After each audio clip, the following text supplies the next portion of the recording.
Alright, I'm rather upset by that. Maybe I will attempt to edit the two videos into one. I should actually erase this. Give me a second. Nice. Okay. So maybe I will attempt to edit the two videos into one. I guess it seems more likely that I would just use this video. Basically, I made like a 2.5 to 3 minute video kind of explaining what's going on. And then I went to get random questions, but I did that on my phone, and apparently closing the camera app or switching tabs from the camera app kills the recording. So now the recording is dead, it stopped, and now I need to make another video. Luckily, I've remembered some of the questions. Yeah, so basically this is the end of day 2. I would say it's actually been a solid day and a half of being on Lexapro. That is an SSRI medication. That's an antidepressant, and I've been on it before, and I've had mixed or maybe just positive results. That's unclear. Taking another stab at it this time, a little bit more emotionally aware and self-aware, and with a more balanced life. I got a wife now, and I got to be balanced. Job. So anyway, this is day 1.5, and you might be thinking, but Luke, SSRIs, they take 4 to 6 weeks to kick in. That is bullshit. There is a study that was done 8 years ago where they administer a dose of Lexapro in some people. They measured the brain before and after a couple of hours taking the dose, and they actually found that there were significant brain chemistry changes. So yeah, not placebo, not crazy. I've been feeling the effects kick in after a couple of hours, and I took it in 11 a.m. yesterday. I felt much better by 4 p.m. By night, I felt great. Today, I still feel pretty great. Maybe less great because, I've kind of eased into things, and, I can see it with more neutrality now. It's not like a big state change. It's kind of leveled off now. But yeah. And basically, I want to make videos so I can see any voltology changes. I guess in addition to this, I should probably make a formal psychology log or feelings log or a diary or something.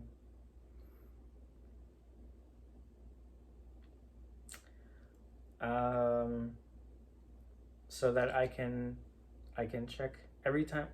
Okay, so here's what I'll do. I think I will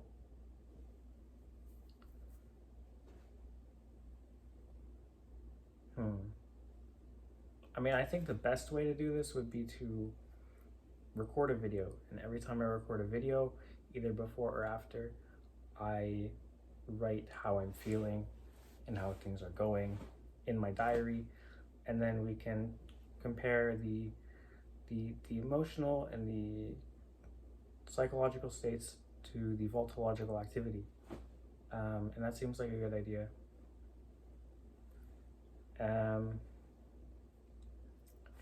Wait a second. I'm not used to.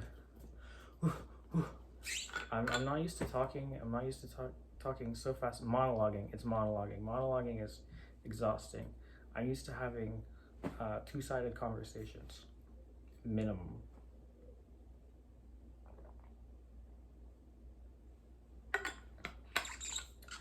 I also kind of feel like I need to push the ideas out so I don't forget them all. I guess I could talk slower, and I could even just talk at a normal temperature. volume, and then maybe that would fix it. But I mean, I want to be hearable, so I think I'll just deal with that.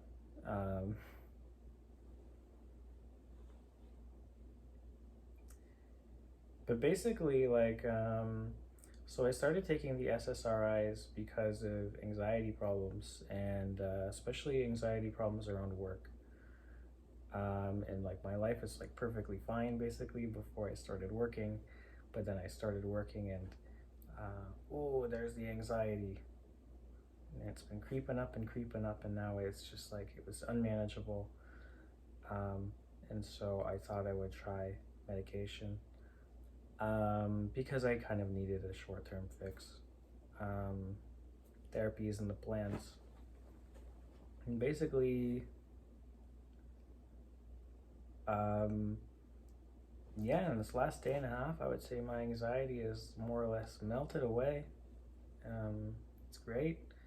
I don't feel so self-conscious about literally any conceivable thing to be self-conscious about. I'm not going into overdrive every 30 minutes at whatever. It's great. I definitely recommend not being anxious. And so basically, the way I've kind of internally modeled and mapped this out is that I'm guessing that I have a lower presence of JI. I do suspect that JI is a bit of a mood killer for me. Big source of anxiety and depressing feelings.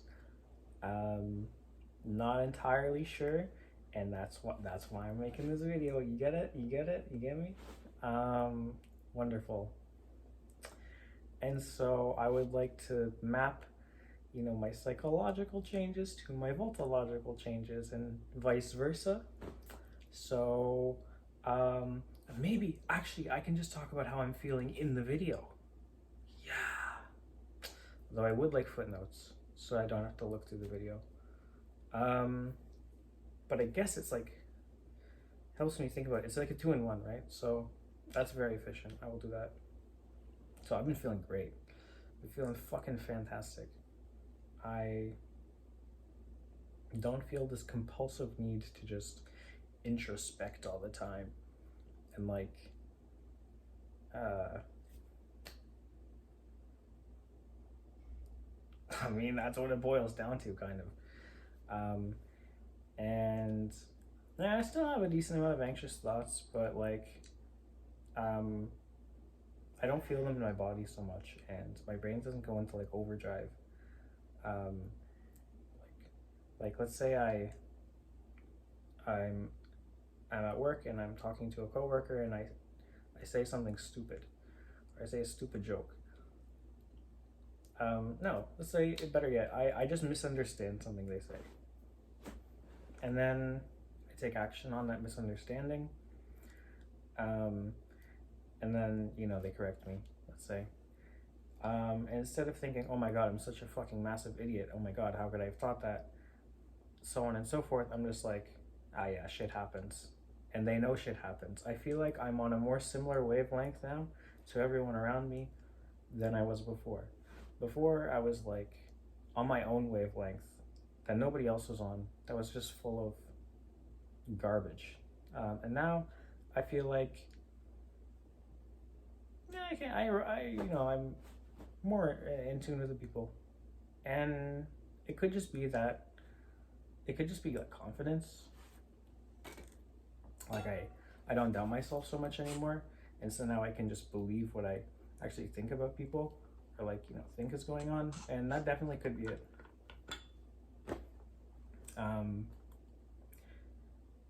But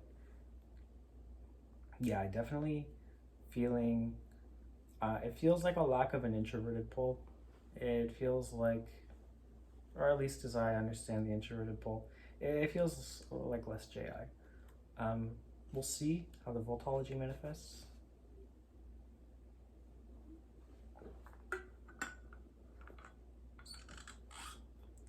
and we'll see what happens over time. Because let's say that my JI is like not very present. Honestly, I'm not really feeling it right now, and I know what voltology signals are, and I don't think I'm showing much JI. We'll see.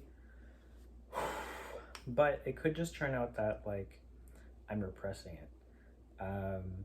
And so let's see. I mean, you know, maybe it disintegrates, you know, it deintegrates, or maybe it's still there, but I never use it, and then it just comes back with a vengeance after X amount of days or weeks.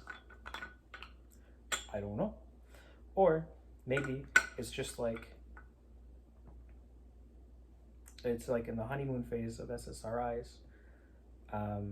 Let's say for like a couple weeks I'm feeling really good, and then my JI comes back, and then I go back to feeling less good, but maybe better. Maybe my JI comes back and it's weaker. Who knows?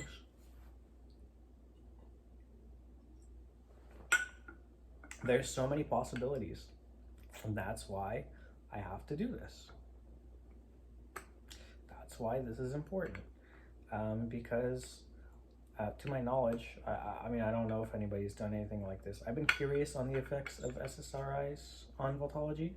I do think it could bring out PI, or maybe it just gets rid of your JI. I don't know. But either way, I'm enjoying it right now. I see my video has been 12 minutes. I want to make sure that these are sufficiently long so I'm not just like running on some kind of burst of energy or something. I'm actually working on something sustainable. And that like I will revert to a base state.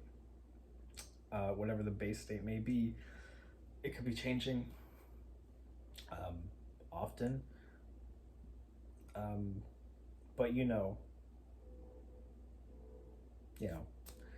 it's, yeah, base states are good. Like doing long videos is good for voltology purposes because you get more comfortable. You know, you get a little off cam nerves. I do like to look at the camera because I feel like it's basically my audience, or the person I'm speaking to is me, and I think that works pretty well for me. I like that. So that's just kind of my setup. I have a tripod, and my camera is in selfie mode, and I can see myself, and the frame's good, and I can see how long I've been recording for, and that's pretty good.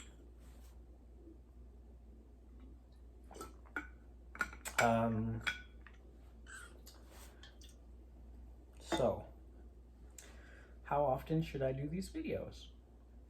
Not sure.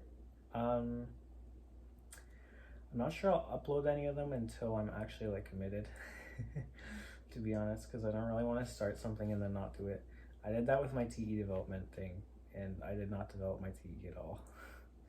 If anything, I started developing like some PI. That was awkward. No, nobody cares, nobody remembers. It's fine. But yeah.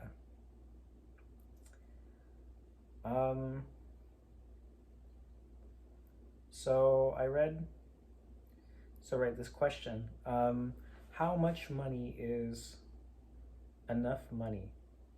That was one of the questions in the list of questions, and something like that. And there is never enough money, and that's the secret.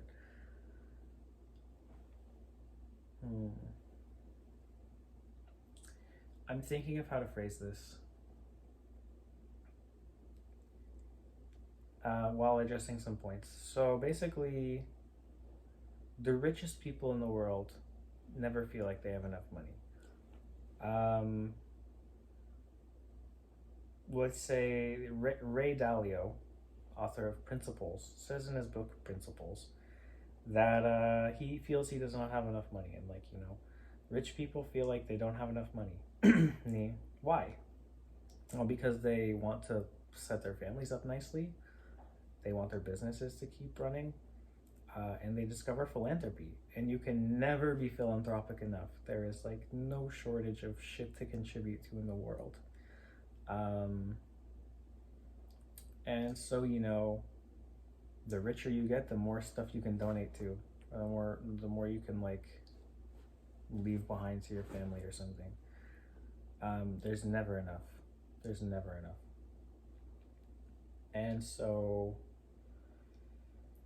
but I will say that there's obviously diminishing returns past a certain point. So basically, like your first dollar, super helpful. Your second dollar, also super helpful, but a little bit less. And you keep doing that up until your household income per annum is like $100,000 or something. There was a study done on this that showed after 60,000, the correlation died quite a bit, and then at 100,000, it actually like inverted, I think, or at least it stopped growing. It inverted at some point, but and that's other factors like the fact that it's usually requires working a very difficult career to actually get to that number. But basically, yeah, 60,000, the correlation started going very, very down. Now,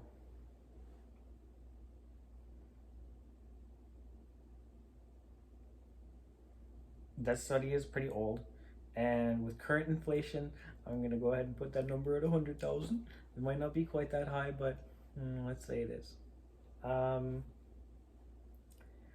So basically,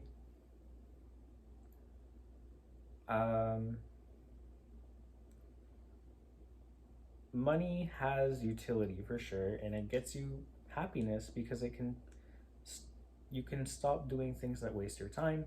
You can stop doing things like you can reclaim some time, and you can also get rid of things that inconvenience you. You know, you can get a washing machine in your home and a dryer. So no, don't get a dryer. It actually destroys the lifespan of your clothes quite a lot. You should hang dry them. But you can get a washing machine so that you don't have to go to the laundromat, right? And so, you know, you do things like that, right? You stop eating super cheap shit from Walmart and you get some real groceries. You start eating like, I don't know, fresh meat. And then, you know, you get more and more of these luxuries I call them, you know, like kind of basic needs and nice things that make your life not shit. And then you can keep getting more of these though. Like you can keep going up, but you know, it gets less and less rewarding. Having a private chef is probably like the point where, you know, like not having to cook anymore and having it be healthy and high quality. That's probably the point where like you really start to see diminishing returns. Obviously, it's very high up. So, you know, every person is going to draw the line somewhere differently. However, you can be proactive about the situation and you can look ahead in advance and say, hey, there are these super billionaires that never feel like they have enough money. Why don't they feel like they have enough money?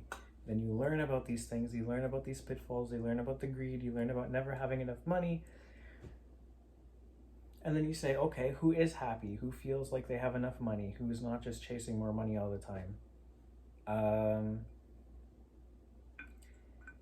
And then you learn that, you know, you learn how to be happy with less. Hopefully you can lower your numbers so you don't need $1 million a year. You can live on 100,000 or whatever for a family household income, and then you're chilling.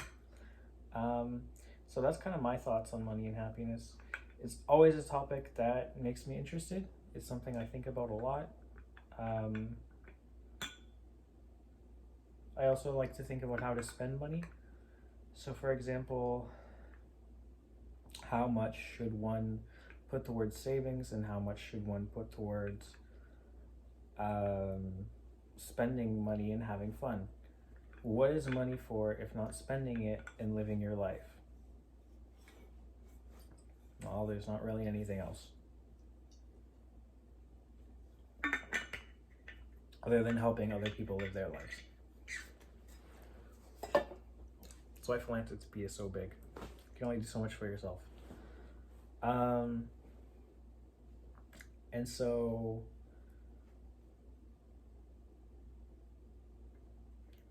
I mean, why philanthropy costs so much money? Because you can do so much. And yeah, why it is so popular actually? Like why all the big tech people are doing it. I was going somewhere. Oh yeah, so there's a question. It's like you're in your 20s and you're earning some money and you could be saving some of it. And the more money you put in earlier, the better, baby. Compound interest. That shit is gold. But you want to live your life. You're in your 20s. You're in your 20s. And so you'll take a look between these two extremes. One of them is saying, you should lean fire. You should save like $800,000 and eat ramen for the rest of your life. And grow your own food in your garden. And then there's another part of you that says, no, fuck it, I'm gonna ball out. I'm gonna buy a bottle at the club, whatever, fuck it. And so you need to find a happy medium, probably. I think you should. This seems to be the most rational thing, I think. I mean, unless you're already happy with like jack shit, then why would you spend more? Obviously, it's going to vary from person to person. But yes, so because you can imagine, what if there is a global economic collapse and all that money you saved up isn't worth shit anymore? Nobody cares. The new currency is bottle caps or plant seeds. Shame on, not shame on you, but like, poor you, I guess, because you've been spending the last 10 years waiting to retire and not living your life, and now you're flat broke. Shame. And then on the other side, things proceed as normally, and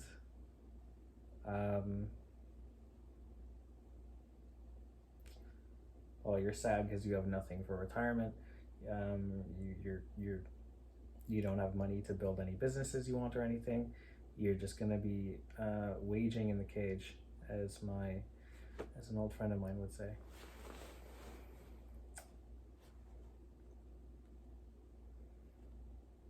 So it seems to me that a middle ground should probably be struck here. I think that makes sense. And so that's what I try to do. Get a good balance between saving and spending. I guess if you wanted to like go purely on probabilities though, the odds that you can actually make it to retirement age are quite a bit higher than the odds that you would die before then, or there would be an economic collapse. So, and then you should like distribute the percentage of your free income beyond a basic amount of pleasure, maybe, proportionally. So maybe the odds that you actually live to be 50 or 60 or whatever, whenever you want to retire, or stop being confined to a certain job, so whatever those odds are, you put that percentage of money away, and then whatever the odds of you dying are, you put that percentage of money towards having fun. And if those exact numbers don't work, then maybe you can double it or something, but maybe that's the smarter thing to do. Hard to say, because there's also a value in youth, right? There's definitely a group of people who thought they would retire when they were like 60 and then go travel, only to learn that traveling at 60 isn't great. Or at least people who have thought this through, because I actually don't know anybody who did that. But and then there's also people who